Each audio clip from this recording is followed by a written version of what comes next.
Hi, boys and girls. I thought I was recording just a minute ago, but apparently I was not. So I got to flip back to the pages. Remember the last that we had read? John had, sorry guys, really buddy? Thank you. John had just tried to eat his lunch and everything turned into chocolate. And he was really disappointed because he's getting kind of thirsty. And he just wants a nice cool drink of water. Buddy, you got mud on your nose. There you go, big guy. Go on. Okay, so let's go ahead and get started with chapter 8. Here we go. English class passed without incident. Miss Plinesville distributed word lists for her pupils to take home. The more words you know, she explained. As always, the more exactly you can think. There were some difficult new words John noticed: avarice, indigestion, acidity, unhealthiness, moderation, digestibility. As Miss Plinesville explained the meaning of each one, it seemed to John as though they all had a special bearing on his present uncomfortable situation. At the last bell rang. Very well, class, Miss Plinesville said. Time for outside activities. Good afternoon. Good afternoon, Miss Plinesville. Miss Plinesville gave the signal for dismissal, and the pupils in the front row filed out, followed by those in the second row, including John and Susan. Susan played a violin in the school orchestra, and usually she and John went out to rehearsals in the auditorium together. This time Susan hurried on ahead of him. John followed very slowly. The members of the orchestra were sitting at their music stands on the auditorium stage when John, carrying his dark blue trumpet case, got to his chair in the brass section. Mrs. Claver had already begun to explain a difficult passage to the girl who played the flute.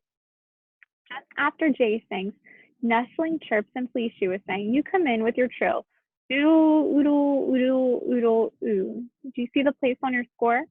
Good. Ah, John, Mrs. Claver exclaimed, seeing him in his place. I'm glad you're not absent. As I have just told the others, this afternoon we've been playing our first joint rehearsal of my arrangement of a boy's song by James Hogg. We have been over all the individual parts and all the sections, as you recall. Now it's time to fit all the pieces together. John nervously opened his trumpet case and took his shiny golden trumpet from its bed of scarlet velvet. The beautiful new instrument gave him confidence. He worked the valves nimbly with his fingers and looked up at Mrs. Claver again. Now, John, she said, tell me when your little solo begins. Right after the end of the second verse, John promptly replied. He had practiced his part every evening in the basement at home for the last 2 weeks. He knew every note perfectly. After the line, that's the way for Billy and me. Good, Mrs. Claver said. And don't forget what I told you, John. This is a happy song. I want you to play ta-ha, ta-ha, ta-ha, ta-ha, ta-ha. Simply repeating, nobody.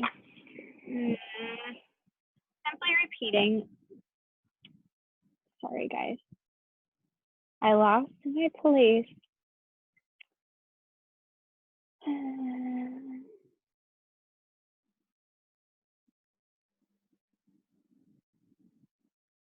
There we go. Simply repeating the rhythm of his voice. And I want you to be light and lively. This is supposed to be the song of a boy who loves romping in the country. Ta-ha, ta-ha, ta-ha, ta-ha, aha, John thought. That shouldn't be too difficult, even with the whole orchestra listening to him. He had played it over and over again at home. He would have to try extra hard here. This was his first solo. Everyone was depending on him to play it properly. All right, Mrs. Claver said brightly. With her baton, she rapped twice sharply on the music stand before her. All the musicians brought their instruments into playing position. Susan poised her bow over the strings of her violin.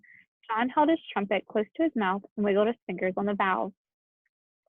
Mrs. Claver's baton moved from side to side, up and then down. The cymbals clashed and the drums thumped. The pianist brought his fingers down on the ivory keys of the piano. The violinist and cellist made their wheeling and whumping sounds. They were all in perfect unison. The rehearsal had begun. After the introduction, one of the older boys began to sing. Where the pools are bright and deep, where the trout lies asleep, up the river and over the lea, that's the way for Billy and me. After the last line of the first verse, John's fellow trumpeter echoed the rhythm of the singer's voice. Ta-ha, ta-ha, ta-ha, ta-ha, ta-ha. Mrs. Claver smiled approvingly at the successful performance, and with her baton gave the singer a signal to begin the second verse, where the blackbird sings the latest and oboe went peep. Where the hawthorn blooms the sweetest, where the nestling birds chirp and flee, the flute warbled across according to plan. That's the way for Billy and me. John swallowed with an effort and put the mouthpiece of his trumpet to his lips for a solo. The mouthpiece instantly changed to chocolate. Then, almost as fast, the chocolate spread along the instrument, changing all the flashing gold into dull brown.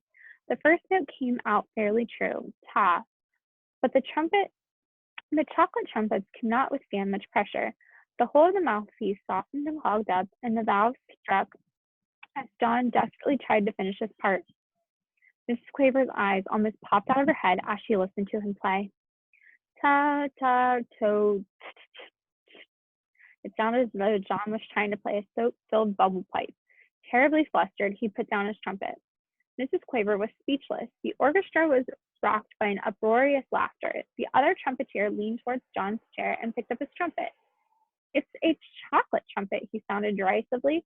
No wonder it sounded like that. John Midas was trying to play a chocolate. And you can see the little illustration there.